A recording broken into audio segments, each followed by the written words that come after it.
Pria ini namanya Sersan Rasmus, tentara Denmark yang disiplin dan tegas.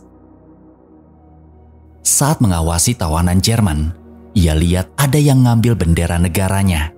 Tanpa banyak basa-basi, kasih jurus adu bagong, lalu petantang petenteng ngajak Baiwan di depan yang lain. Saking bencinya pada penduduk Jerman, Rasmus gak mau nunjukin belas kasihan. Raus! Hau ab! Hau ab! Verschwindet von hier! Sesampainya di pantai, dengan hati-hati Rasmus berjalan, lalu menancapkan bendera hitam, penanda bahwa area itu masih berbahaya dan belum dibersihkan dari ranjau.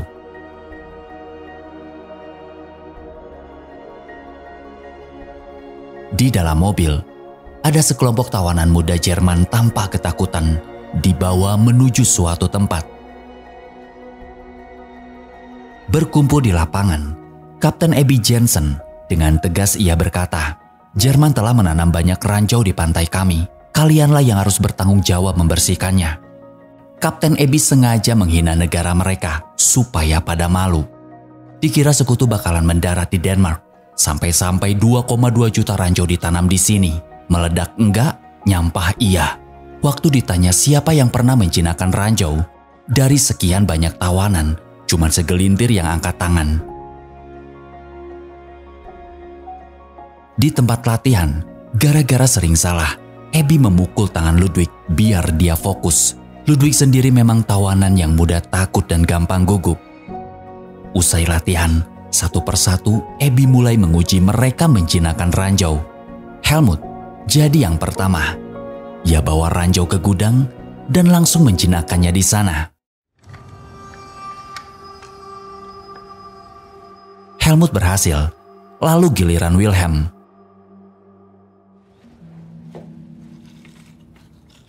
Beda sama Helmut, dia kelihatan gugup. Untungnya tetap lolos. Dilanjutkan oleh N, yang gemetaran takut meledak, tapi tetap selamat. Begitu giliran Warner kembarannya, N sempat gelisah. Akhirnya lega, karena saudaranya juga lolos. Selanjutnya giliran Sebastian. Dengan tenang dan rapi, ia berhasil menjinakkan ranjau tanpa kesulitan. Tibalah giliran Ludwig. Begitu masuk, dia malah bengong, gak berani ngeluarin pemicu dari mangkuknya. Los! Sind Sie da drin eingeschlafen? Khawatir, Sebastian minta izin buat gantiin, tapi Jensen nolak. Ia masuk dan nyuruh Ludwig berhenti. Karena Ludwig ngeyel, Jensen pun keluar lagi sambil bilang ke rekannya, "Siap-siap tutup kuping." Alhamdulillahnya, Ludwig selamat. Namun saat peserta berikutnya masuk,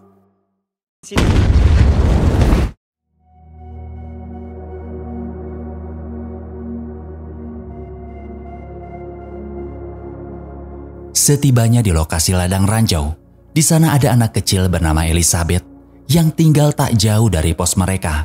Karena anti-Jerman, Karin, ibu Elizabeth, nyuruh putrinya masuk. Jangan deket-deket. Sersan Rasmus datang, orang yang akan mengawasi para tawanan muda itu. Saat ditanya, karena gak ada yang jawab, Rasmus naik pitam. Achtung! Satu persatu dari mereka nyebutin namanya masing-masing. Di antaranya ada si kembar, N dan Warner. Rasmus dibikin geram, yang ditanya N, yang jawab Warner. Meski Warner minta maaf, dia malah digampar. Rasmus bilang, "Aku gak peduli." Waktu giliran Helmut kelihatan mau nangis, dikatain paling tua tapi cengeng. Saat Sebastian diminta menatap wajah Rasmus kalau lagi ngomong, tanpa terintimidasi, ia mengangkat kepalanya. Di antara yang lain, hanya Sebastian yang mampu tetap bersikap tenang. Tanpa disuruh istirahat, Rasmus bawa mereka ke lokasi. Di sana ia ngejelasin, ladang ranjau ada di antara bendera hitam. Targetnya 45.000 ranjau. Jadi tiap hari harus dihitung teliti sampai benar-benar tercapai sesuai target. Kerja 6 jam tiap hari. Kalau mau cepat pulang, ya tinggal kalian tambahin aja jam kerjanya.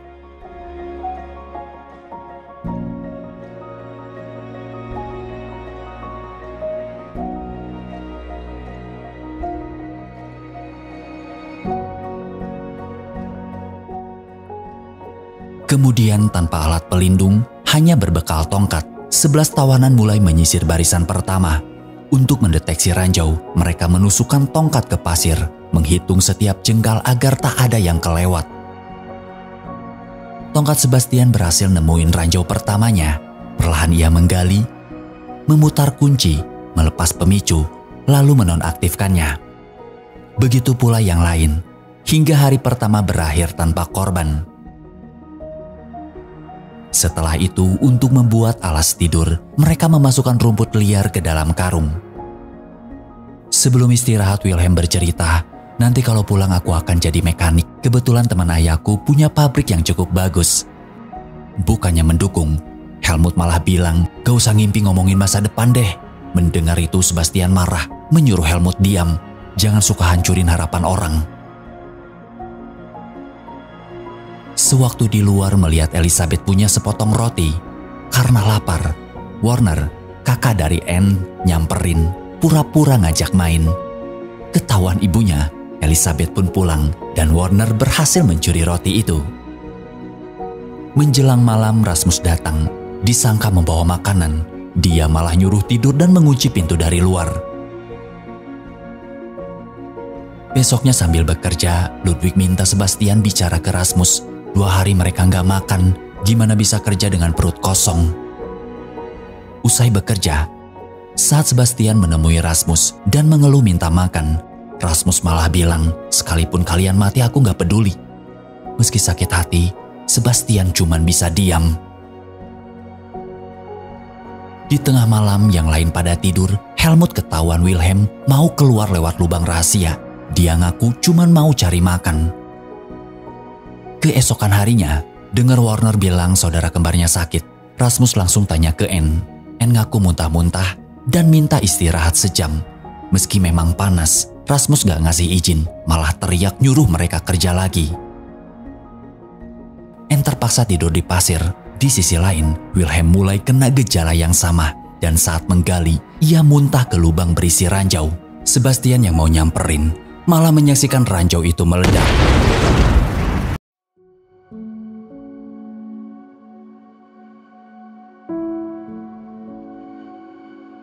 Akibat ledakan itu, kedua tangan Wilhelm hancur. Saat Sebastian kewalahan, yang lain cuman bengong. Terutama Helmut yang bahkan gak tergerak nolong, padahal Wilhelm sahabat dekatnya. Di dalam kamar, Rasmus tahu ledakan itu makan korban. Saat dimintai tolong, dia cuman diam. Warner teriak ke ibu Elizabeth, tapi si Karin ini malah nutup pintu. Tak lama kemudian Rasmus keluar, nyuntikin morfin. Wilhelm pun akhirnya dibawa ke rumah sakit. Usai kejadian itu, banyak yang ikut muntah-muntah. Saat Rasmus datang, barulah ketahuan si Helmut adalah biang keladi dari semua ini. Dia ngaku gara-gara kelaparan sampai nekat nyuri pakan ternak di rumah ibu Elizabeth dan memakannya bareng-bareng. Helmut minta izin masuk kandang. Karin yang sambil ketawa sinis dia bilang, pantas saja mereka keracunan. Toh pakannya sudah tercampur kotoran tikus. Sebastian tanya ke Rasmus apa yang dia tertawakan. Tapi bukannya dijawab, Rasmus balik tanya, kenapa kau tak ikut makan? Sebastian ngaku ya karena dia nggak kebagian. Gebt euch! Alter Wasser!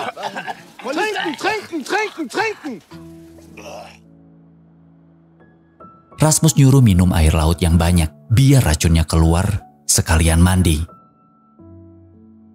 Sore itu, habis main sama Otto, anjing kesayangannya, Rasmus nyuruh Sebastian masuk barak. Saat Sebastian nunjukin sebuah kotak kayu yang katanya bisa bikin cari ranjau lebih cepat. Tapi Rasmus kayak gak peduli. Dia malah bilang, bawa mainannya masuk lalu tidur.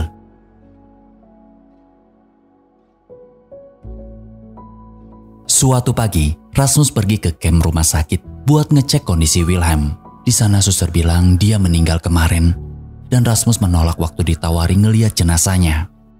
Dari jauh, Kapten Abby curiga saat lihat Rasmus bawa banyak makanan. Jangan-jangan mau ngasih ke anak-anak Jerman itu. Dugaan Abby ternyata benar karena merasa kasihan. Begitu sampai barak, Rasmus memberikan makanan itu ke mereka.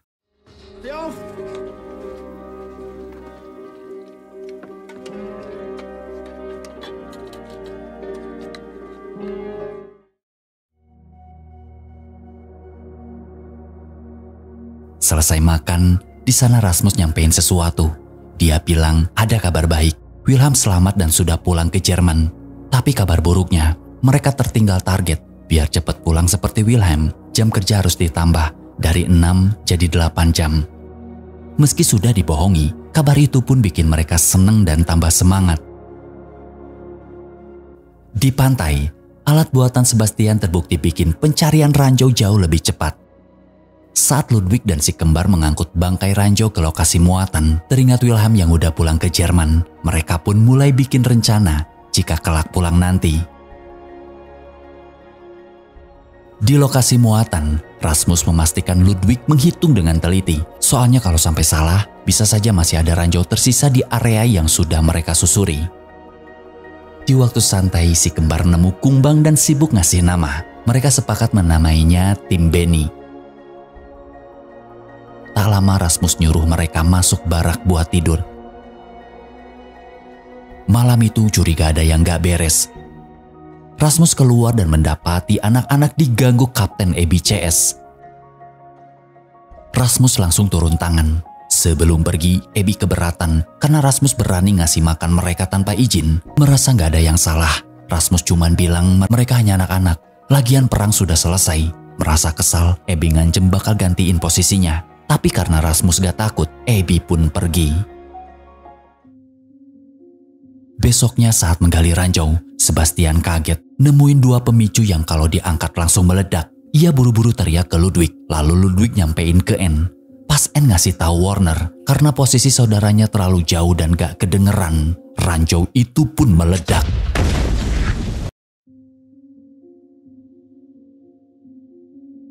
Anne panik dan waktu dicari, jasad Warner gak ketemu, udah hancur berkeping-keping.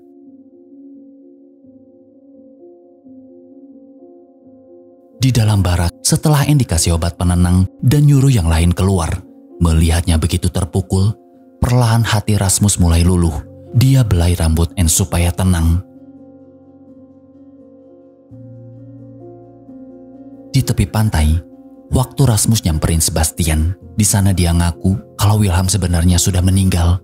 Sebastian paham, itu cuma cara biar yang lain gak putus asa dan tetap punya harapan pulang. Tiba-tiba Rasmus salvok sama kalung salib Sebastian. Sebastian nyuruh dia nyoba pakai, tapi pas mau diambil, malah dikagetin. Suasana pun jadi makin akrab. Yang biasanya galak dan cuek, sikap Rasmus berubah drastis. Sore itu, untuk pertama kalinya, Rasmus gak ngunciin pintu barak. Sadar hatinya mulai luluh, diam-diam Rasmus nyelundupin makanan dari markas buat anak-anak.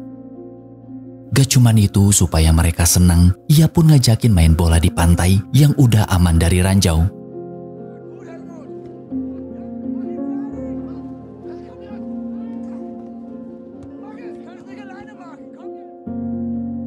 Lagi asik main, 2 pemuda, Joseph dan Albert datang. Mereka ditugasin ikut gabung ke unit Sersan Rasmus, menggantikan 2 anggota sebelumnya yang gugur.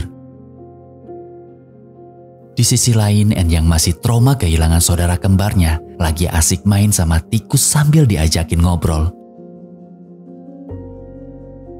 Setelah lomba balapan lari, karena udah sore, waktu mereka pulang, dan saat Otto mengambil bola yang dilempar Rasmus, dia malah nginjek ranjau.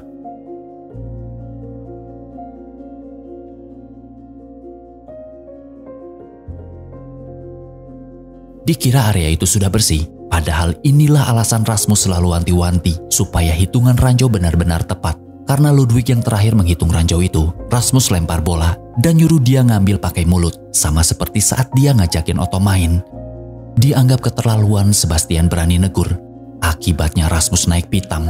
Apapun yang mereka ucapin jadi serba salah.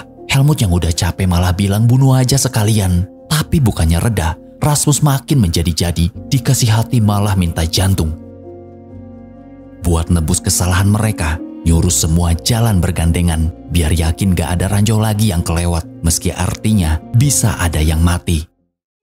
Geräumten Teil! Komm jetzt schon! Wir sicher sind!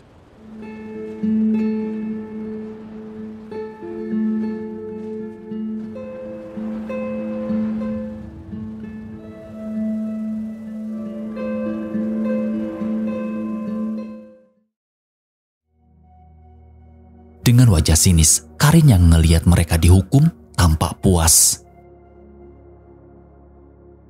Helmut ngamuk dan mutusin kabur. Lama-lama di sini kita bakalan mati. Sebastian melarang karena pengen nyelesain tugas lalu pulang. Tapi Helmut gak percaya janji Rasmus.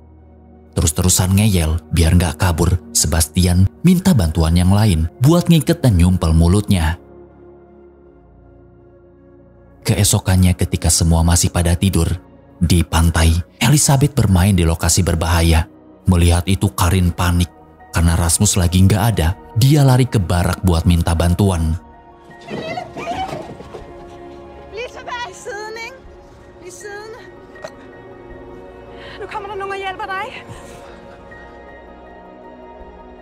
Ketika Rasmus datang dan melihat pintu barak kebuka, waktu masuk cuman ada Anne yang lagi tiduran sambil mainin tikus.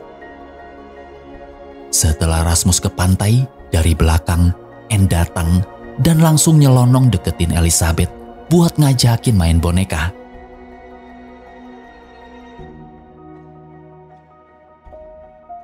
Begitu Sebastian nyampe, dia minta Elizabeth diserahin. Namun, waktu disuruh balik, "En, lu balik, En." En nolak, dia malah diem. Lalu jalan ke area ladang ranjau, sampai akhirnya kena ledakan dan hancur. Akibat kejadian itu, Sebastian sangat terpukul, berusaha nguatin Rasmus datang. Sebastian berdiri, lalu disuruh ngucapin kata-kata, "Semua segera berakhir, aku pasti pulang."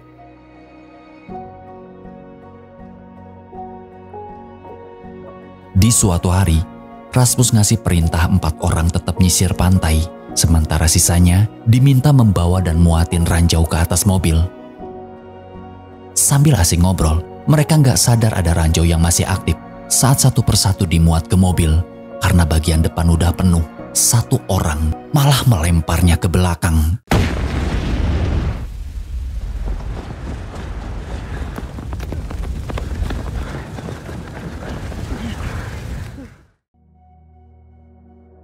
Ledakan besar itu bikin Rasmus, Sebastian, Helmut, Ludwig, dan Rodolf terkejut karena semua orang yang ada di sana gak ada yang selamat. Udah gak tega, Rasmus akhirnya mutusin buat memulangkan 4 orang terakhir. Selang beberapa hari, tanpa sepengetahuan Rasmus, bukannya dibawa pulang, mereka malah dikirim ke sektor lain. Di sana Sebastian dan Helmut cuman bisa terdiam. Besoknya saat Rasmus dipanggil ke markas, Abby ngasih tahu kalau 4 anak Jerman asuhanmu gak jadi pulang, tapi dikirim ke tempat lain. Berusaha tenang, Rasmus memohon biar mereka dilepas. Tapi Abby nolak. Gak mau tinggal diam, Rasmus langsung bergerak ngatur kepulangan mereka, meski itu bisa mengancam jabatannya.